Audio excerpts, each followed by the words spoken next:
Assalamualaikum warahmatullahi wabarakatuh. Selamat pagi anandaku yang soleh dan soleha dimanapun kalian berada. Semoga pada hari ini semuanya dalam keadaan sehat dan berada dalam lindungan Allah Subhanahu wa Ta'ala, sehingga kita bisa kembali belajar bersama secara daring. Namun sebelum pembelajaran dimulai, terlebih dahulu kita berdoa sesuai dengan agama dan kepercayaan masing-masing. Bismillahirrahmanirrahim.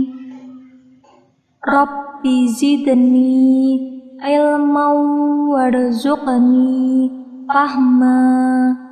Jadi pada hari ini kita masih berada di tema 2, udara bersih bagi kesehatan, subtema 1. Pembelajaran 3. Namun sebelum pembelajaran dimulai, terlebih dahulu kita melihat apa tujuan pembelajaran yang akan dicapai pada hari ini. Jadi dengan menuliskan dalam bentuk peta pikiran, siswa mampu mempresentasikan informasi dari teks bacaan terkait dengan pertanyaan apa, di mana, kapan, siapa, dan mengapa. Dengan menyimak penjelasan guru dan membaca informasi, siswa dapat menjelaskan makna tanggung jawab sebagai warga masyarakat. Siswa dapat mengidentifikasi jenis-jenis usaha dan kegiatan ekonomi di sekitarnya. Jadi dengan melakukan pengamatan, siswa dapat mengidentifikasi jenis-jenis usaha dan kegiatan ekonomi di sekitarnya. Nah, menyajikan informasi penting dalam bentuk peta pikiran. Jadi informasi-informasi penting dari teks dapat disajikan dalam bentuk peta pikiran. Nah, peta pikiran dapat dikatakan sebagai cara mencatat yang kreatif dan efektif melalui sebuah diagram.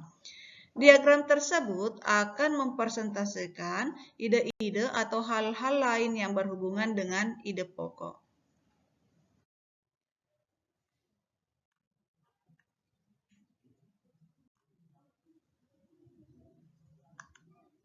Nah, pengertian hak, kewajiban, dan tanggung jawab.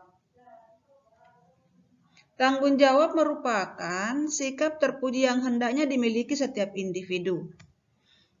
Jadi kita semua memiliki hak, kewajiban, dan tanggung jawab sebagai warga masyarakat. Hak adalah sesuatu yang dimiliki manusia sejak lahir.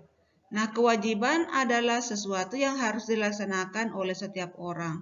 Tanggung jawab adalah sikap berani menyelesaikan hingga menanggung akibat dari tugas yang diberikan kepada orang tersebut.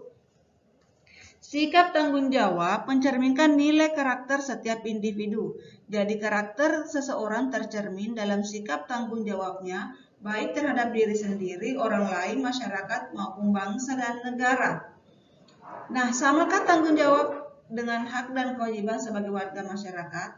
Jadi orang yang bertanggung jawab dapat dikatakan sebagai orang yang berkarakter. Jadi seyogianya anandaku dapat memiliki sikap tanggung jawab yang baik, termasuk dalam hal menyelesaikan tugasnya. 1. Tanggung jawab sebagai warga masyarakat. Jadi tanggung jawab melekat pada diri setiap manusia dimanapun ia berada, termasuk dalam masyarakat. Nah, bagaimanakah makna tanggung jawab sebagai warga masyarakat? Nah, tanggung jawab, jadi menurut Kamus Bahasa Indonesia, tanggung jawab adalah keadaan wajib menanggung segala sesuatunya. Setiap individu mempunyai tanggung jawab karena tanggung jawab bersifat kodrati, yaitu menjadi bagian dari kehidupan manusia. Jadi setiap individu mempunyai tanggung jawab. Nah, tanggung jawab setiap individu meliputi berbagai jenis. Yang pertama itu tanggung jawab terhadap diri sendiri. Tanggung jawab terhadap diri sendiri menuntut kesadaran setiap orang untuk memenuhi kewajibannya sendiri dalam mengembangkan kepribadian sebagai manusia pribadi. Jadi contohnya itu, anandaku mendapat pekerjaan rumah dari bu guru untuk dikumpulkan esok hari. Nah, seyogianya anandaku bisa menyelesaikan tugas-tugas tersebut tepat waktu. Nah, itu salah satu bentuk contoh tanggung jawab terhadap diri sendiri. Nah, bagaimana tanggung jawab terhadap keluarga? Jadi tanggung jawab terhadap keluarga menjadi tanggung jawab seluruh anggota keluarga. Nah, baik ayah, ibu maupun anak. Nah, dalam sebuah keluarga, tanggung jawab anggota keluarga menyangkut upaya menjaga nama baik keluarga, meningkatkan kesejahteraan keluarga, dan menjaga keselamatan. Nah, anandaku juga memiliki tanggung jawab sendiri terhadap keluarganya. Contohnya bagaimana kalian anak-anakku menjadi anak yang baik, anak yang sopan, itu untuk menjaga nama baik keluarga kalian. Kemudian tanggung jawab terhadap masyarakat. Jadi yang perlu diingat di sini bahwa setiap manusia itu hidup dengan bantuan orang lain.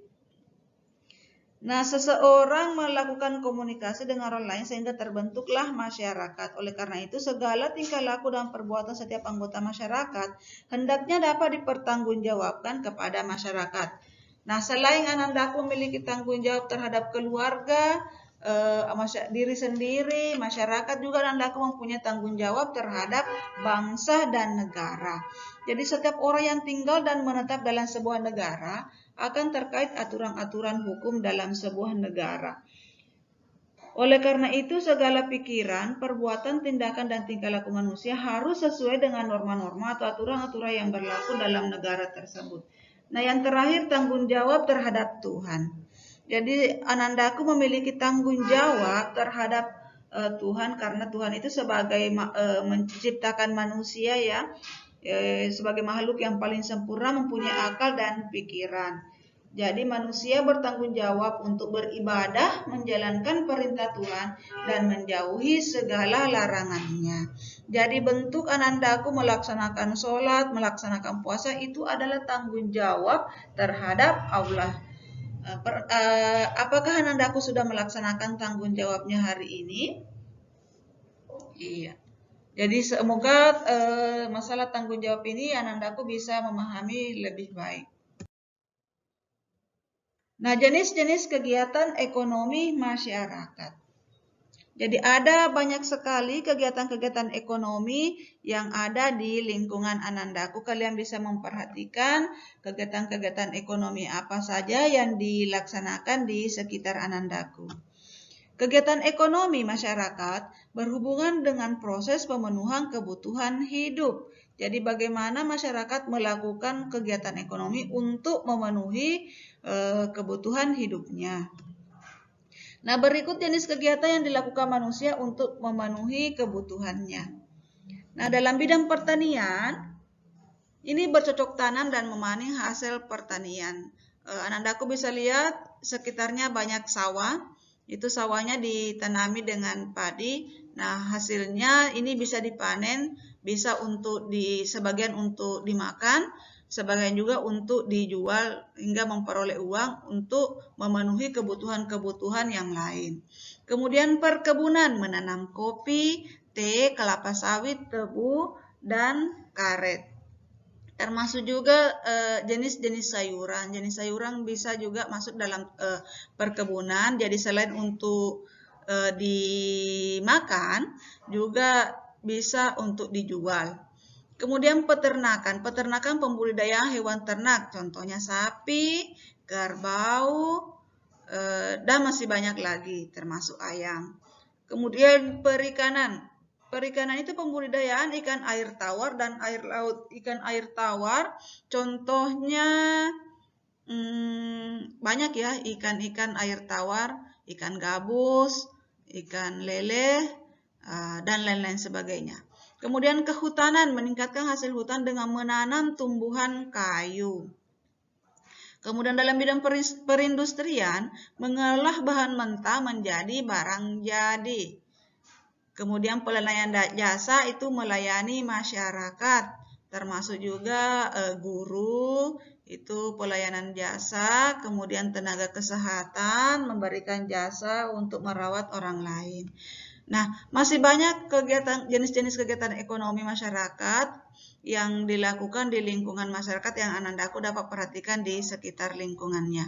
Nah, demikian penjelasan kali ini. Semoga anandaku bisa memahaminya. Kalaupun ada yang tidak dipahami, bisa bertanya melalui grup WA masing-masing. Ingat untuk tetap menjaga kesehatan, gunakan masker jika keluar dari rumah. Assalamualaikum warahmatullahi wabarakatuh.